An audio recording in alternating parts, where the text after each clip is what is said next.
안녕하십니까? 두통부터 무좀까지 모든 병을 약 안 먹고 수술 안 하고 고치는 법을 배우는 시간입니다. 오늘은 허리의 중요성에 대해서 말씀드리겠습니다. 허리가 아프면 천가지 만가지 병에 시달립니다. 허리가 아픈 것은 허리가 굽었기 때문이고, 허리가 굽으면 허리가 아픈 것은 물론이고 소화가 안 되고 호흡도 고르지 않게 됩니다. 심장과 폐에 이상이 생기고 팔, 다리가 아픈 것은 물론 머리까지 아플 수 있습니다. 당뇨, 고혈압, 심장병은 물론 두통, 이명, 무좀 등 온갖 병이 생길 수 있습니다. 그 이유는 앞서 제23화 왜 아픈지 모르는 그대에게 편에서 말씀드린 대로 허리뼈를 포함한 척추는 우리 몸의 지주이자 생명활동의 원천입니다. 척추 어딘가에 이상이 있으면 해당 척추 주변 근육이 굳게 되고 척추에서 갈라져 나오는 신경이 압박을 받게 됩니다. 신경이 압박을 받으면 신체 활동에 이상이 생깁니다. 신경은 크게 감각신경과 운동신경으로 나눕니다. 감각신경은 외부의 자극을 뇌로 전달하는 일을 하고, 운동신경은 뇌의 지시를 우리 몸에 전하는 역할을 합니다. 예를 들어 뜨거운 물에 손을 집어넣으면 감각신경은 뇌에 그 느낌을 전하고 뇌는 그 느낌을 받아서 신체에 반응하도록 합니다. 물이 너무 뜨거우면 운동신경을 통해서 물에서 손을 빼도록 지시하고, 괜찮다 싶으면 손을 계속해서 물에 담그도록 지시를 합니다. 감각신경이나 운동신경이나 어느 한쪽에 이상이 생기면 다른 쪽에도 이상이 생깁니다. 허리를 이루는 등뼈, 요추에서도 여러 가닥의 신경이 갈라져 나옵니다. 허리가 제 모양을 잃으면 허리뼈에서 갈라져 나오는 신경에 영향을 미치는 것은 물론이고, 허리뼈와 연결된 흉추, 경추, 천추와 거기서 갈라져 나오는 신경에도 영향을 미칩니다. 그래서 결국 온몸이 병들게 되는 것입니다.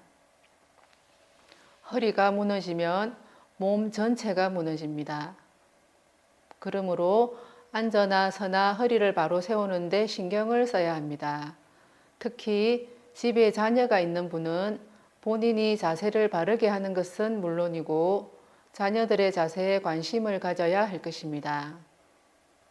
어릴 때부터 허리를 바로 세우는 습관을 갖도록 해야 할 것입니다.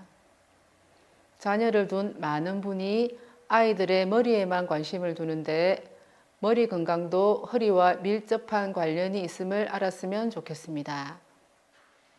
앉아 있을 때 바른 자세를 보여드리겠습니다.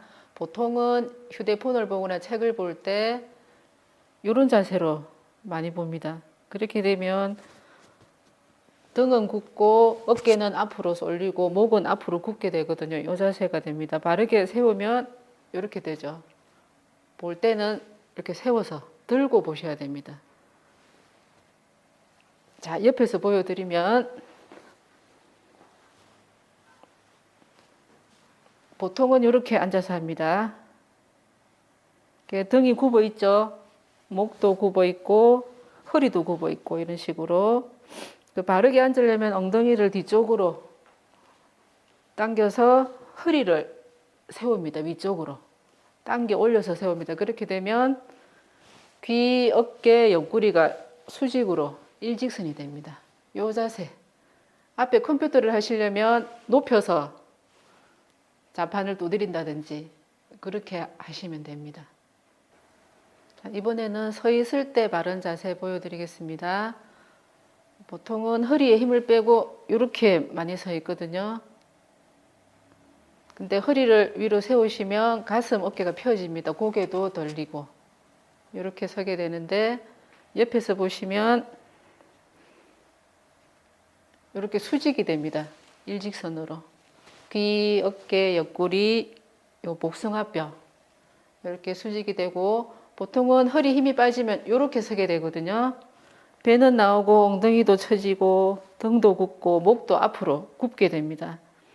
허리를 위로 당겨 올려서 세우게 되면 엉덩이도 올라가고 배도 들어가고 가슴 어깨도 펴집니다. 이렇게.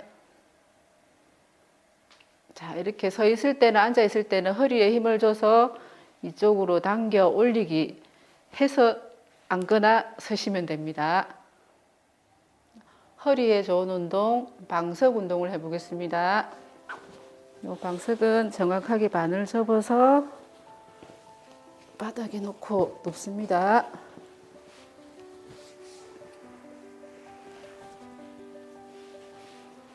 이 접힌 부분이 골반뼈 위쪽으로 오도록 합니다.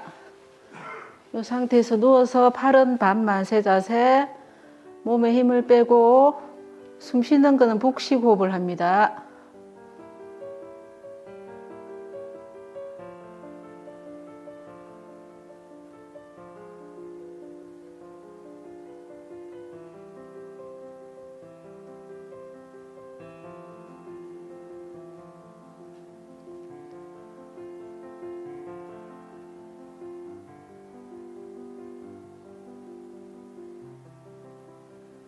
자, 이렇게 누워서 10분을 하고 나면 고양이 기지개 자세로 일어나겠습니다.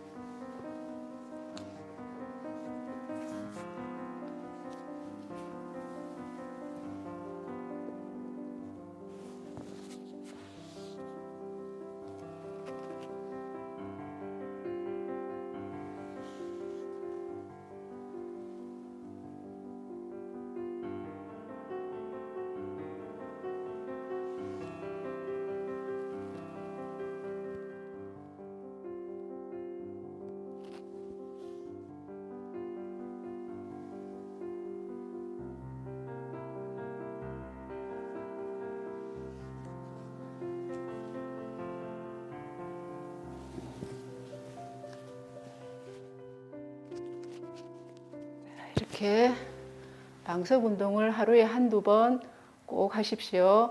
허리를 세우는데 많은 도움이 됩니다. 오늘은 허리와 건강에 대해 살펴보았습니다. 자세한 내용은 블로그나 책 통증보감을 참고하시기 바랍니다.